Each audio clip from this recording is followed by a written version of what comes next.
নমস্কার ভিউয়ার্স, আজকে এই ভিডিওতে আমি আলোচনা করব আপনি কিভাবে পশ্চিমবঙ্গ সরকার দ্বারা প্রদত্ত পুরাতন ওবিসি কাস্ট সার্টিফিকেটকে বর্তমানে আবার রিভ্যালিডেশন করবেন বা রিইস্যু করবেন, সেটি প্রসেস সম্পর্কে চলুন দেখে নাও প্রসেসটি। প্রথমে আপনি গুগল বা যে কোনো ব্রাউজারে সার্চ বারে এসে ক্লিক করবেন কি ওবিসি অ্যাপ্লিকেশন বলে টাইপ করবেন। তারপর টাইপ করার পরে এটাকে সার্চ করবেন। সার্চ করার পরে এখানে কাস্ট সার্টিফিকেট বলে একটি মেনু আসবে, এটাতে ক্লিক করবেন। ক্লিক করার পরে আপনাকে কি পশ্চিমবঙ্গ সরকারের ওবিসি যে ব্যাকওয়ার্ড ক্লাস ওয়েলফেয়ার ডিপার্টমেন্টের এই ওবিসি সার্টিফিকেট বা এসটিএসসি সার্টিফিকেটের এই ওয়েবসাইটে কি আপনাকে রিডাইরেক্ট করবে। এখান থেকে একটি ওবিসি সার্টিফিকেটের নতুন অ্যাপ্লাই সংক্রান্ত নতুন একটি পদ্ধতি সম্পর্কে এখানে বলবে। কি বলছে, all applicant from the classes in attach list have to apply for OBC option under OBC, মানে যখন ওবিসি সার্টিফিকেট হোল্ডার সকলদের বলছে, পশ্চিমবঙ্গের সকল ওবিসি সার্টিফিকেট হোল্ডার, যদিও তা আপনার ওবিসি বি থেকে এ হয়েছে বা এ থেকে বি হয়েছে, বা আপনার ওবিসি এ ছিল ওবিসি এইতেই আছেন, ওবিসি বি ছিল ওবিসি বিতে গেছে, সেরকম সমস্ত ওবিসি সার্টিফিকেট হোল্ডারদের কি বলেছে, আবার নতুন করে এই ওবিসি সার্টিফিকেট অ্যাপ্লাইয়ের জন্য এই ওবিসি মেনু থেকে অ্যাপ্লাই করতে বলেছে। কি বলছে, for previous certificate holder only having digital certificate number has to put their previous digital certificate number and certificate issue date in online application form. মানে যাদের ডিজিটাল সার্টিফিকেট আছে তাদের কি অ্যাপ্লাই করার সময় আপনার পুরাতন যে digital certificate number certificate issue দেওয়া আছে সেটা মেনশন করে নতুন সার্টিফিকেট অ্যাপ্লাই করবেন। যাদের ম্যানুয়াল ওবিসি সার্টিফিকেট আছে তাদের কি বলছে, manual OBC certificate holder may search for digital certificate number from check certificate option under OBC. আর যাদের ম্যানুয়াল সার্টিফিকেট মানে হাতে লেখা সার্টিফিকেট আছে ওবিসি, তারা আগে কি করবেন, ডিজিটাল কাস্ট সার্টিফিকেট নাম্বারটা আপনার আগে সার্চ করে নেবেন ম্যানুয়াল দিয়ে। তারপরে ওই ডিজিটাল সার্টিফিকেট নাম্বারটা একটা কোনো কিছুটা নোট করে নিয়ে তারপরে আপনি যখন ওবিসি সার্টিফিকেট অ্যাপ্লাই করবেন তখন সেখানে আপনার ওই ডিজিটাল সার্টিফিকেট নাম্বারটা পুট করে দিবেন, তাহলেই হবে। All other option for OBC certificate or application can also found under OBC one. R others যে সমস্ত ওবিসি সার্টিফিকেট অ্যাপ্লাই বা অ্যাপ্লিকেশনের যে সমস্ত জিনিস আছে, অপশন আছে, সেগুলো ওবিসি মেনু থেকে পেয়ে যাবেন। এমন আরেকটা কি বলছে, in case of change in geographical area old certificate holder have to apply fresh instead of opting revalidation or issue. আর যাদের কোনো জিওগ্রাফিক্যাল এরিয়া চেঞ্জ হয়ে গেছে, মানে এক জায়গায় বসবাস করতে অন্য এক জায়গায় চলে গেছেন, ধরুন এক স্টেটে ছিল বা অন্য কোনো স্টেটে এখন পরিবর্তন হয়ে গেছে, চলে গেছে, বা অন্য কোনো ডিস্ট্রিক্টে চলে গেছে, তাদের কি বলছে, কি এই রিভ্যালিডেশন বা রিইস্যুর বদলে নতুন করে ওবিসি সার্টিফিকেট অ্যাপ্লাই করতে বলেছে। এখন দেখে নাও ওবিসি সার্টিফিকেট অ্যাপ্লাইয়ের পদ্ধতিটি। প্রথমে আপনি এখানে চলে আসবেন, এখানে ওবিসি বলে একটি সেকশন আছে। আগে এখানে ওবিসি এসটি এসসি একসাথে ছিল, কিন্তু যেহেতু এখন রিভ্যালিডেশন হচ্ছে এই জন্য এটাকে আলাদা মেনু হিসেবে দিয়ে দিয়েছে। ওবিসি মেনুতে এখানে আসার পরে এখানে দেখবেন অ্যাপ্লাই ফর ওবিসি আছে, এটার মধ্যে ক্লিক করবেন। তারপরে বলেছে, do you have any digital caste certificate, তোমার কি কোনো ডিজিটাল কাস্ট সার্টিফিকেট আছে? যদি আপনার ডিজিটাল কাস্ট সার্টিফিকেট থাকে ইয়েস করবেন। রিভ্যালিডেশনের ক্ষেত্রে সবাইকে ইয়েসই করতে হবে, ইয়েস করবেন। আপনার সার্টিফিকেটের যে নাম্বারটা ছিল সেটা পুট করে দিবেন।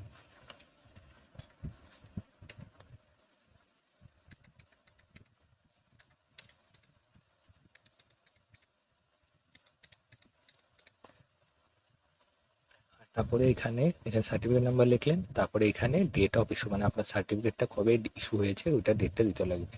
এটা আপনি আপনার ওবিসি সার্টিফিকেটের কি ডান পাশে পেয়ে যাবেন, আর সার্টিফিকেট নাম্বারটা আপনার ওবিসি সার্টিফিকেটের বাঁ পাশে আছে। ডেট অফ ইস্যুটা দিয়ে দিবেন, আপনার কবে ওবিসি সার্টিফিকেটটা তৈরি হয়েছে।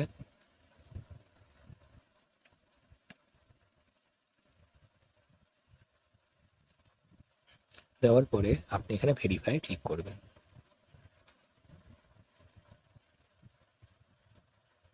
তারপরে এখানে কিছুক্ষণ ধরে ভেরিফাই হবে।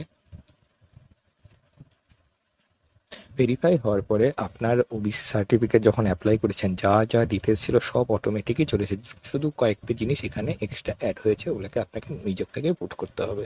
এখানে বলছে অ্যাপ্লিকেশন টু, কোন স্টেট থেকে অ্যাপ্লাই করছেন, ওয়েস্ট বেঙ্গল। ডিস্ট্রিক্টে আপনার ডিস্ট্রিক্ট অটোমেটিক্যালি এখানে চলে আসবে। সাব ডিভিশন অটোমেটিকই থাকবে, কারণ এগুলো চেঞ্জ হবে না, কিন্তু ব্লক বা মিউনিসিপ্যালিটি এটা চেঞ্জ করতে পারবে। আপনার যে ব্লক থাকবে ওই ব্লকে দিয়ে দেবেন। আমি এখানে কোচবিহার থেকে দেখাচ্ছি, এই জন্য কোচবিহারের সব কিছুই আছে। আপনি যে ডিস্ট্রিক্ট থেকে অ্যাপ্লাই করবেন আপনার সেই ডিস্ট্রিক্টের সব কিছু এখানে মেনশন হবে। আপনার ব্লক বা মিউনিসিপ্যালিটি, আপনি ব্লকে গ্রামে থাকলে ব্লক দিবেন, আর মিউনিসিপ্যালিটি থাকলে মিউনিসিপ্যালিটি দিবেন। ঠিক আছে, তারপরে আপনার গ্রাম পঞ্চায়েত, বা আপনি যদি গ্রামে থাকেন গ্রাম পঞ্চায়েত দিবেন, আর শহরে থাকলে ওয়ার্ড নাম্বার দিবেন। তারপরে নিচে বলেছে অ্যাপ্লিকেশন ফর, আপনি ওবিসির জন্য অ্যাপ্লাই করছে, এটা অটোমেটিক্যালি আছে চেকবক্স করা। আপনি যে কাস্টে ছিলেন, এখন যদি কোনো অন্য কাস্টে পরিবর্তন হয়ে গেছে, ধরুন আপনি ওবিসি এ ছিলেন, ওবিসি বি হয়ে গেছে, তাহলে ওবিসি বি এখানে অটোমেটিক্যালি চলে আসবে। বা আপনি যদি ওবিসি বি ছিলেন, ওবিসি এ হয়ে গেছেন, তাহলে অটোমেটিক্যালি এখানে ওবিসি এই চলে আসবে। আপনার এখানে কিছু করতে হবে না। আর আপনি যদি কোনো ক্যাটাগরি চেঞ্জই হয়নি, আপনি ওবিসি বি ছিলেন, বি আছে, বা ওবিসি এ ছিলেন, ওবিসি এই আছেন এখনো, তাহলে আপনার এখানে অটোমেটিক্যালি সেটাই থাকবে। আর তারপরে আপনার কাস্ট বা ট্রাইব বা কমিউনিটিটা এখানে থাকবে, অটোমেটিক্যালি সিলেক্ট করা থাকবে। তারপরে আপনার নাম, আপনার নাম তো কোনো চেঞ্জ হবে না, আপনার যা নাম ছিল সেটাই এখানে অটোমেটিক্যালি দেওয়াই থাকবে। তারপরে আপনার বাবার নাম এখানে অটোমেটিক্যালি দেওয়া থাকবে, শুধু আপনার মোবাইল নাম্বারটা এখানে এডিট করতে পারবেন। আপনি একটা মোবাইল নাম্বার দিয়ে দিবেন এখানে যে কোনো, ঠিক আছে। আর তারপরে আপনার এখানে একটা ইমেল অ্যাড্রেস দিয়ে দিবেন, ঠিক আছে। তারপরে আপনার ডকুমেন্ট রিকোয়ার অ্যাটলিস্ট ওয়ান, যে এখানে কী কী ডকুমেন্ট চেয়েছে, হয়তো এপিক নাম্বার মানে ভোটার কার্ডের নাম্বার চেয়েছে, বা আধার নাম্বার চেয়েছে, বা এখানে রেশন কার্ডের নাম্বারটি, যেখানে বলছে সিলেক্ট ক্যাটাগরি, এখানে কিন্তু রেশন কার্ডের কথা বলছে, যেহেতু খাদ্যসাথী নাম্বার চেয়েছে, ঠিক আছে। আপনার রেশন কার্ডের ক্যাটাগরি কি, আপনি আপনার রেশন কার্ডে পেয়ে যাবেন, একদম উপরের দিকে লেখা আছে, হয়তো RKSY1, তারপরে দিয়ে কিছু নাম্বার দেওয়া আছে, ঠিক আছে, বা RKSY2, বা SPHH, এই সমস্ত কিছু দেওয়া আছে। আপনার ক্যাটাগরিটা এখানে সিলেক্ট করে নেবেন। তারপরে আপনার ক্যাটাগরির পরে দেখবেন কতগুলো ডিজিট মেনশন করা আছে, তারপরে আপনি ডিটেলসগুলো এখানে, ওইটাই হলো আপনার খাদ্যসাথীর নাম্বার। ওইটা দুটোই আপনি রেশন কার্ডের মধ্যেই পেয়ে যাবেন, রেশন কার্ডের নাম্বারটা এখানে মেনশন করে দেবেন, ঠিক আছে।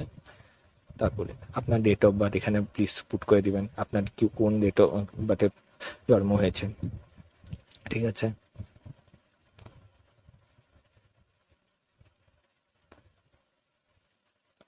তারপরে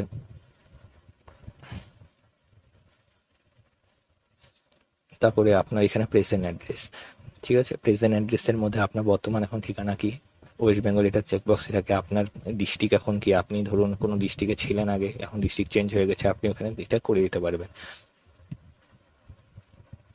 তারপরে আপনার পুলিশ স্টেশন দিয়ে দিবেন, পুলিশ স্টেশন কি হবে।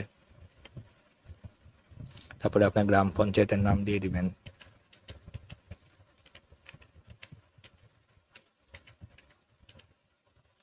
তারপরে আপনার ভিলেজের নাম দিয়ে দিবেন,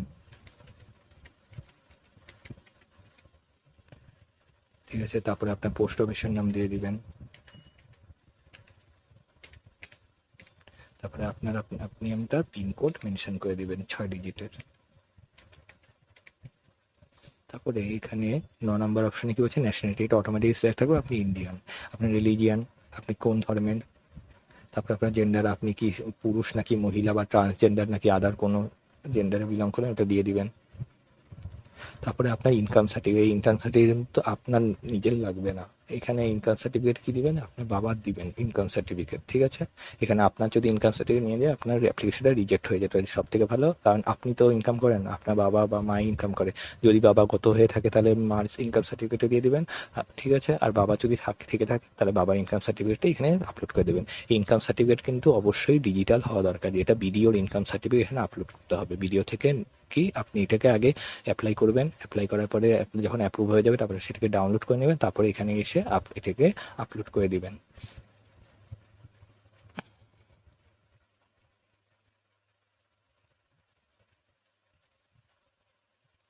এখানে একটা পপা আছে, আমার এটা ফাইলটা 100 কেবির বেশি উপরে হয়ে গেছে, এই জন্য এখান থেকে নিচে না বলে দিয়েছে কি, file size must be less than or equal to 100 কেবি, মানে কি ফাইল সাইজটা 100 কেবির কি হতে লাগবে, বা 100 কেবির কম হতে লাগবে, 100 কেবির উপরে হয়ে গেলে কিন্তু এটা নিবে না।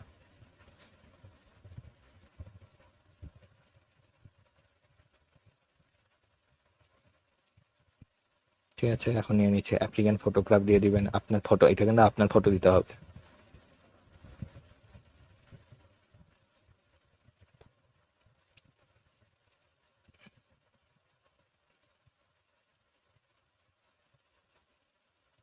ঠিক আছে, দিয়ে দিলেন। তারপরে কি বলেছে, পেরেন্টস সার্ভিস ডিটেল, এখানে বাবার সার্ভিস ডিটেল চেয়েছে, আর এই পাশে বি নাম্বারে মার সার্ভিস ডিটেল চেয়েছে। আপনার বাবা যদি কোনো কনস্টিটিউশনাল পোস্টে থাকেন, বা সেন্ট্রাল গভর্নমেন্টে কোনো কর্মচারী, বা স্টেট গভর্নমেন্টের কোনো কর্মচারী বা কাজ করে, বা equivalent or comparable two government service, মানে সরকারি চাকরির সমধর্মী, ঠিক আছে, বা আর্ম ফোর্সে কাজ করে, বা profession not equivalent or comparable two government service, বা বিজনেস বা ট্রেড, ঠিক আছে। এগুলোর মধ্যে যদি কোনোটা না থাকে আপনার, তাহলে কি করে দিবেন, নান করে দিবেন এখানে। আর যদি এগুলোর মধ্যে কোনো থাকে এখানে দিয়ে দিবেন। যেমন এখানে কনস্টিটিউশনাল কোড, তাহলে ওইখানে নেম অফ দ্য অর্গানাইজেশন এখানে মেনশন করতে হবে। আর আপনি যদি এখানে নান সিলেক্ট করেন তাহলে আপনার কিছু দিতে হবে না। তারপরে সার্ভিস ডিটেল অফ মাদার মায়ের সে সার্ভিস ডিটেল যে আছে, টাইপ অফ অনুযায়ী কোন অর্গানাইজেশনে কাজ করে, যদি এগুলোর মধ্যে একই রকম এগুলোর মধ্যে কিছুতে কাজ হয় তাহলে এটা সিলেক্ট করবে। এবং তারপরে যেমন সেন্ট্রাল গভর্নমেন্ট দিলাম, তাহলে এই অর্গানাইজেশনের নাম, date of joining, current time of কি বলছে, service status at the time of joining এর সময় সার্ভিস স্ট্যাটাস কি ছিল, service status at the age of 40 years, এই যে সার্ভিস স্ট্যাটাস এখন কেমন, সার্ভিস স্ট্যাটাস হ্যাজ পেলে বর্তমানে স্ট্যাটাসটা কিরকম, এগুলো দ্বারা আপনি মা যদি কিছু না করে থাকে, হাউস ওয়াইফ হয়ে থাকে, তাহলে নান করে দেবেন। তারপরে agriculture land holding own by mother, father আর মাইনর চিলড্রেন, আপনার কোনো কৃষিযোগ্য কোনো জমি আছে কিনা আপনার মার বা বাবার বা আপনার কোনো মাইনর চিলড্রেনের, এগুলোর কথা বলেছে এখানে। এগুলো না ফিল করলেও হবে, এটা ছেড়ে দিতে পারেন। তারপরে কি বলছে, পেরেন্টস ইনকাম বা ওয়েলথ, কি অভিভাবকদের কি আয় বা সম্পত্তি, এখানে প্রথমে বাবা চেয়েছে তারপরে মা চেয়েছে। ইনকাম বা ওয়েলথ অফ ফাদার, বাবার ইনকাম বা সম্পত্তি কি, income annual income from other sources excluding salary and agriculture land, মানে কি বাবার সমস্ত ইনকাম সোর্স, কি ইনকাম সোর্স থেকে কত আসে, কি কি বাদ দিয়ে দিয়েছে, যেখানে স্যালারি আর এগ্রিকালচার ল্যান্ড থেকে যে ইনকাম আছে এগুলো বাদ দিয়ে সকল ইনকাম সোর্সটা টোটাল কত। এখানে আপনার বাবার ইনকাম সার্টিফিকেটে যা থাকবে, যত যা যে ভ্যালু দিয়ে আপনি বাবার ইনকাম সার্টিফিকেট বানিয়েছে সেই ভ্যালুটি এখানে পুট করে দিবেন।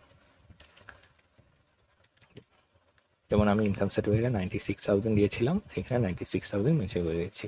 আর মার ইনকাম কত, আর এখানে আরও আছে ওয়েদার, বাবা কি ওয়েদার ট্যাক্স পে, আর বাবা কি ট্যাক্স পে করে, যদি ট্যাক্স পে করে না থাকে তার নো দিবেন। আর যদি ট্যাক্স পে করে থাকে, যেমন ইফ ইয়েস, যদি ইয়েস করো, a copy of last 3 years return can be ফাজে, তাহলে কি লাস্ট 3 বছরের আইটি রিটার্ন এখানে কি দিতে হবে। Weather covered in wealth tax act, তাহলে কি আপনার বাবা কি ওয়েলথ ট্যাক্স অ্যাক্টের আন্ডারে আসে বা দেন, তাহলে যদি না দেন তাহলে নো হবে। আর যদি দিয়ে থাকেন তাহলে কি ইয়েস করতে হবে। এবং কি বলছে, ইফ সো ফার্নি ডিটেল, তাহলে যদি ইয়েস করো তাহলে এখানে সেটার ডিটেলস দিতে হবে। এবং মায়ের ক্ষেত্রেও একই, annual income from other source excluding salary and agriculture land, মানে কি স্যালারি বা এগ্রিকালচার ল্যান্ডের থেকে আসা ইনকাম বাদে আপনার মার টোটাল ইনকাম কত। যদি আপনার মা ইনকাম যদি কোনো সার্ভিস কাজ করে বা কাজ করে থাকে ইনকামের হয়ে, আর আপনার মা যদি কোনো ইনকাম না করে থাকে, হাউস ওয়াইফ থাকে নর্মাল, তাহলে এখানে 0 পুট করে দেবে। তাহলে কি ওয়েদার ট্যাক্স পে, মা কি কোনো ট্যাক্স পে করে, যদি না করে থাকে নো, আগে থেকে দেওয়া আছে। যার যদি করে তাহলে ইয়েস করে সেই 3 বছরের গত 3 বছরে কি করতে হবে, আইটি রিটার্ন এখানে ফার্নিশ করতে হবে, মানে দিতে হবে। Weather cover in well tax act, আপনার মা কি ওয়েল ট্যাক্স অ্যাক্টের কোনো কভারে আসে বা আন্ডারে আসে, যদি না এসে থাকে তাহলে নো আগের থেকে আছে। আর যদি আন্ডারে আসে তাহলে এখানে ইয়েস প্রেস করতে হবে, এবং এখানে তাহলে তার ডিটেলস দিতে হবে। এগুলো সব করার পরে তারপরে শেষ পর্যন্ত একবার অ্যাপ্লিকেশনটি সব চেক করে নেবে, ঠিক আছে। অ্যাপ্লিকেশন চেক করার পরে একদম লাস্টে এখানে সাবমিট অপশনে ক্লিক করে দেবে। আমি এখানে সাবমিট আর ক্লিক করছি না, কারণ আমার আগে থেকে করাই আছে, ঠিক আছে। তাহলে সাবমিট অপশনে ক্লিক করার পরে তারপরে কী কী আসবে আমি বলে দিচ্ছি।